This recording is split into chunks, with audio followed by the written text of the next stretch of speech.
Everybody, Mike Abildar, President of the Fiscal Challenge, wanted to provide you with a couple of tips for forming your team.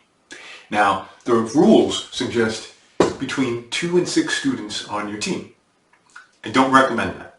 I always recommend at least 4 students on your team. This is a daunting task. Having just 2 or 3 people on the team is a lot of labor effort, especially when you're a full-time student. All right, so I will permit that, but I recommend at least 4 people on the team. The bigger teams seem to do better in the past. Also, leverage your classmates. There is a way to go beyond 6 students. Form a club. And when you have a club, 15, 20, 30 people, we've seen success in the past.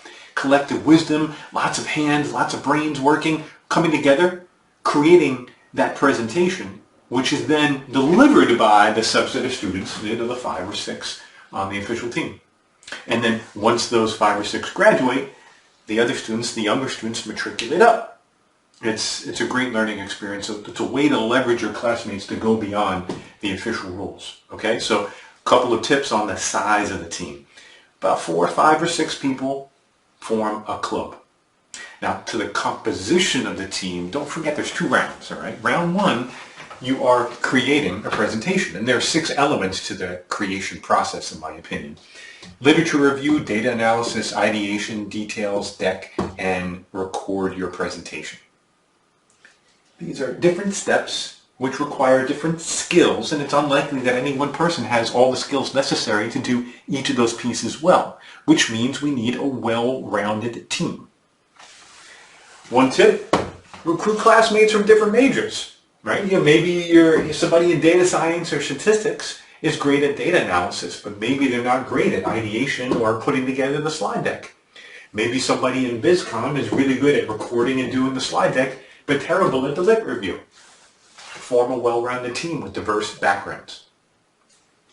Round 2 of the competition is when you defend. All right, this is where you've made it to the finals. You're flown to DC. There's a room of judges, 5 or 6 judges from DC think tanks, and you and your teammates have to present in front of those judges, and then you have to defend. The presentation is really just a replay of what you did for round 1, but the Q&A is unique here. All right, so I want you to think about the composition of the people that you have on your team as it pertains to Q&A. Each judge is going to have their own perspective, which means they're going to deliver and expect a different style and substance to the questions, which means that you are going to have to alter your style and substance accordingly. But there are some standard best practices that I've seen work really well in the past. A tip, have 3 types of people on the team as it pertains to Q&A. Fielders, analysts, and closers.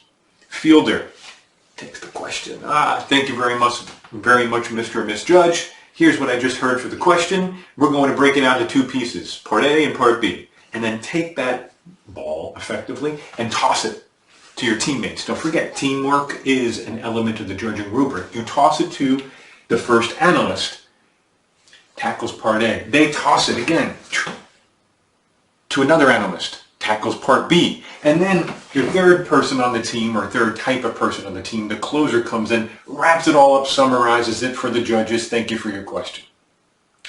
Final tip, make sure your analysts specialize. Think about the task at hand. We have revenues, we have outlays, we have the economy. Make sure people specialize in those ways, and even subspecialties, healthcare, defense, social security, whatever it might be. And the more that you and your teammates know your specialties, the easier it is to toss the ball. Increase teamwork. All right? Hope those tips help. Now it's your job to go out and form a team. Thanks.